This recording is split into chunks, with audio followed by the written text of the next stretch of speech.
ভূমির অপরিকল্পিত ব্যবহার রোধ এবং সুরক্ষায় এবার তিনটি উদ্দেশ্যকে সামনে নিয়ে ভূমিমন্ত্রী জনাব নারায়ণ চন্দ্র চন্দের ঐকান্তিক প্রচেষ্টায় আরও একটি আইনের খসড়া প্রস্তুত হয়েছে। ভূমিমন্ত্রী বলেন, ইতোমধ্যে এই আইনের খসড়া চূড়ান্ত করা হয়েছে এবং আইনটি যত দ্রুত সম্ভব পাশ করা হবে।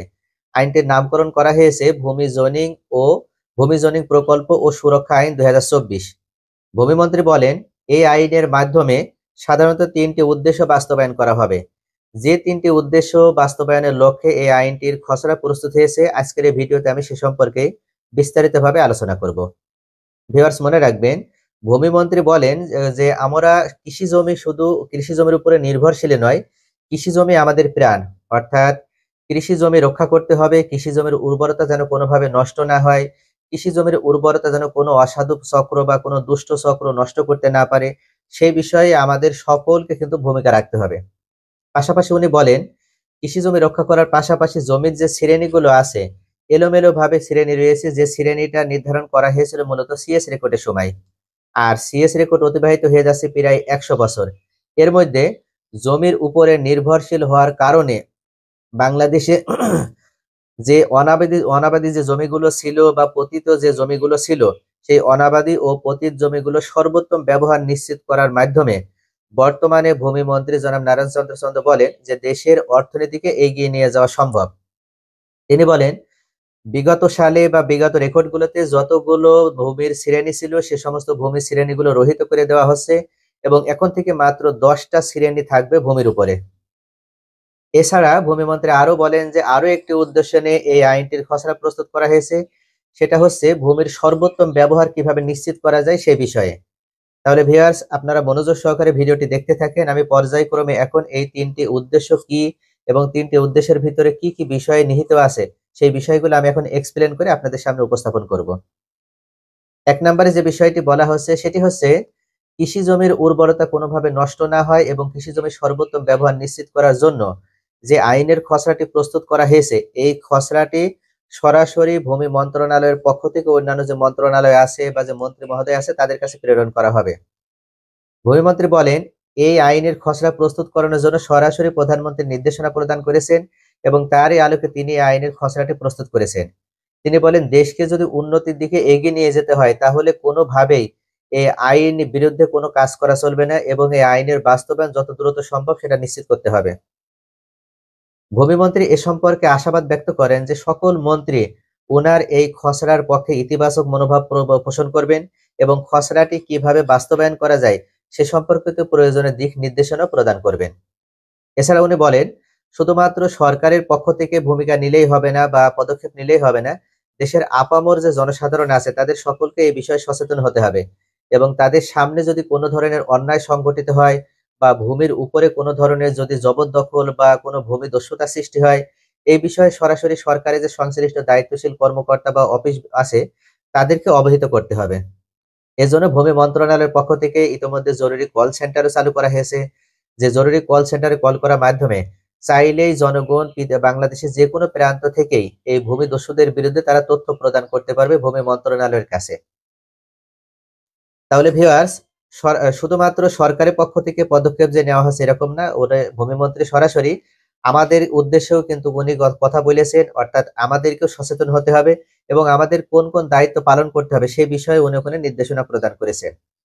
সর্বপ্রথম ভূমিমন্ত্রী বলেন যে এই আইনের সর্বপ্রথম যে উদ্দেশ্য সেই উদ্দেশ্যটি হচ্ছে যেখানে সেখানে এলোমেলো ভাবে আর ঘরবাড়ি নির্মাণ করা যাবে না, তারপরে যেখানে সেখানে নগরায়ণ সৃষ্টি হবে না বা অপরিকল্পিত ভাবে কোনো ধরনের আবাসন বা কোনো শিল্পায়ন তৈরি করা যাবে না, ভূমির উপরে অযাচিত ভাবে কোনো ধরনের চাপ সৃষ্টি হয় বা ভূমির উপরে কোনো ধরনের উর্বরতা নষ্ট হয় যার কারণে ভূমির শ্রেণী পরিবর্তন করা যাবে না বা কোথাও পুকুর সৃষ্টি করা যাবে না অনুমতি ব্যতীত। এছাড়া রাস্তাঘাট নির্মাণ করার ক্ষেত্রেও সরাসরি সরকারের অনুমতি সাপেক্ষ রাস্তাঘাট নির্মাণ করতে হবে। এছাড়া ব্রিজ, কালভার্ট বা জলাভূমি যেগুলো আছে, নদী, খাল যেগুলো আছে সেখানে যদি কোথাও বাঁধ তৈরি করে এক্ষেত্রেও পদক্ষেপ গ্রহণ করা হবে। অর্থাৎ এক কথায়, পাহাড় আছে, টিলা আছে, বনভূমি আছে, এই সমস্ত জায়গায় কোনো ব্যক্তি যদি কোনো ধরনের অসাধু কাজকর্মের সাথে লিপ্ত থাকে তাহলে সরাসরি সেটাকে ভূমি দস্যুতা হিসেবে গ্রহণ করা হবে। এবং ভূমিমন্ত্রী বলেন, সরকারের অনুমতি ব্যতীত কৃষি জমি বা আবাদি জমি নষ্ট হয় এমন কোনো কার্যক্রম বা বনভূমি ক্ষতিগ্রস্ত হয় বা নদী খালবিল বা জলাভূমি ক্ষতিগ্রস্ত হয় এমন কোনো পদক্ষেপ যদি কোনো ব্যক্তি গ্রহণ করে, তাহলে সরাসরি তাকে শাস্তির আওতায় নিয়ে আসা হবে এবং তাকে ভূমিদস্যু হিসেবে সাব্যস্ত করা হবে। এমনকি তাকে 2 বছর পর্যন্ত জেল প্রদান করা হবে। ভূমিমন্ত্রী এই আইন প্রয়োগ করার জন্য আগে থেকে প্রত্যেকটা নাগরিককে সচেতন করার উদ্দেশ্যে উনি এ সম্পর্কে দায়িত্ব পালনের জন্য প্রত্যেক মহলকে ভূমিকা পালন করার উদ্দেশ্যে উনি কিন্তু এই বিষয়ে গুরুত্ব দেওয়ার জন্য উনি বলেছেন। ভূমিমন্ত্রী আরো বলেছেন যে প্রথম উদ্দেশ্য থাকছে ভূমির শ্রেণী কোনোভাবে পরিবর্তন করা যাবে না এবং ভূমির উপরে কোনো ধরনের ভূমিদস্যুতা তৈরি করা যাবে না।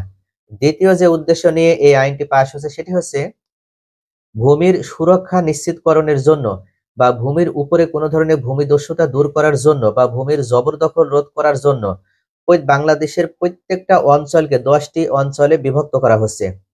এই 10টি জোনিং অঞ্চলে বিভক্ত করার মাধ্যমে সেখানে ডিজিটাল ল্যান্ড জোনিং প্রকল্প হাতে নেওয়া হচ্ছে। এই ডিজিটাল ল্যান্ড জোনিং এর মাধ্যমে ডিজিটাল ম্যাপ সেখানে প্রস্তুত করা হবে। আর এই ডিজিটাল ম্যাপের মাধ্যমে যে ম্যাপটা প্রস্তুত হবে ওই ম্যাপটা সম্পূর্ণ স্যাটেলাইটের মাধ্যমে এই ম্যাপটা প্রস্তুত হবে এবং পৃথিবীর যে কোনো প্রান্তে বসে যে কোনো সুবিধাভোগী ব্যক্তি চাইলে তাদের হাতের স্মার্টফোন ব্যবহার করার মাধ্যমে তারা সেখান থেকে পর্যবেক্ষণ করতে পারবে তার জমিটির শ্রেণী কোনো পরিবর্তন হয়েছে কিনা বা তার জমির উপরে কোনো ব্যক্তি সেখানে কোনো ধরনের ভূমিদস্যুতা সৃষ্টি করার পায় তারা করছে কিনা, অথবা তার রেখে যাওয়া ঘর বাড়ি তার রেখে যাওয়া গাছপালা সেটা অপরিকল্পিতভাবে কোনো ব্যক্তি ক্ষতিগ্রস্ত করার চেষ্টা করছে কিনা। এছাড়া সেখানে অবৈধভাবে কোনো ভোগ দখলকারী বা জবরদখলকারী তার জমি বা ঘর বাড়ি জবরদখলের চেষ্টা করছে কিনা। এত সুন্দর একটা উদ্যোগ গ্রহণ করেছে ভূমিমন্ত্রী মহোদয়। আর এই উদ্যোগটি যদি ফলপ্রসূ হয় খুব দ্রুত, তাহলে পৃথিবীর যে কোনো প্রান্তে বসেই আমরা আমাদের জমি এবং ঘর বাড়ি সুরক্ষা নিশ্চিত করতে পারবো।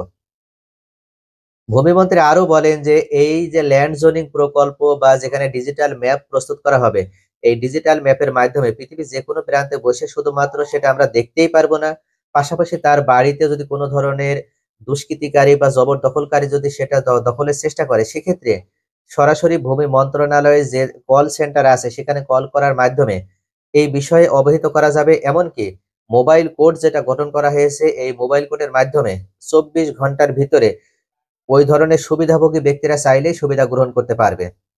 তাহলে এক্ষেত্রে ভূমিমন্ত্রী সরাসরি বলেন যে এই প্রকল্পের নাম দেওয়া হয়েছে জাতীয় ডিজিটাল ল্যান্ড জোনিং প্রকল্প এবং এই জাতীয় ডিজিটাল ল্যান্ড জোনিং প্রকল্পের মাধ্যমে যে ম্যাপটি প্রস্তুত হবে সেই ম্যাপ আপনারা ওয়েবসাইট থেকেও নিজেরা ডাউনলোড করে নিতে পারবেন।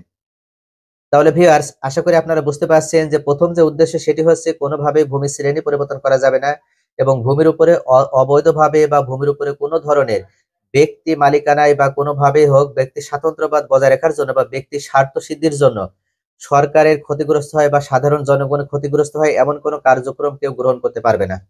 দ্বিতীয় পর্যায়ে যে ম্যাপটা প্রস্তুত করা হবে এই ম্যাপটা হবে সম্পূর্ণ ডিজিটাল ম্যাপ। আর এই ডিজিটাল স্ক্যানিং যে ম্যাপ বা ল্যান্ড জোনিং যে প্রকল্প এই প্রকল্পের আওতায় যে ম্যাপটা হবে এই ম্যাপের মাধ্যমে আমরা পৃথিবীর যে কোনো প্রান্তে বসে আমরা আমাদের জমি বাড়ি ঘর এবং মূল্যবান প্রপার্টি আমরা সুরক্ষা করতে পারবো এবং কি অবস্থা আছে সেটা যাচাই করতে পারবো। তৃতীয় পর্যায়ে যে উদ্দেশ্য নিয়ে এই জাতীয় সুরক্ষা আইনটি খসড়া প্রস্তুত হয়েছে সেই উদ্দেশ্যটি হচ্ছে সকল শ্রেণী রহিতকরণের মাধ্যমে যে 10টি শ্রেণী সরকারের পক্ষ থেকে নির্দিষ্ট করে দেওয়া হয়েছে সেই 10টি শ্রেণী হচ্ছে আবাদি, আবাসিক, বাণিজ্যিক, শিল্পাঞ্চল, বনভূমি, জলাভূমি, নদী, পাহাড়, রাস্তা এবং ধর্মীয় স্থান। এই 10টি শ্রেণীর বাইরে অন্য কোনো শ্রেণী আর থাকবে না।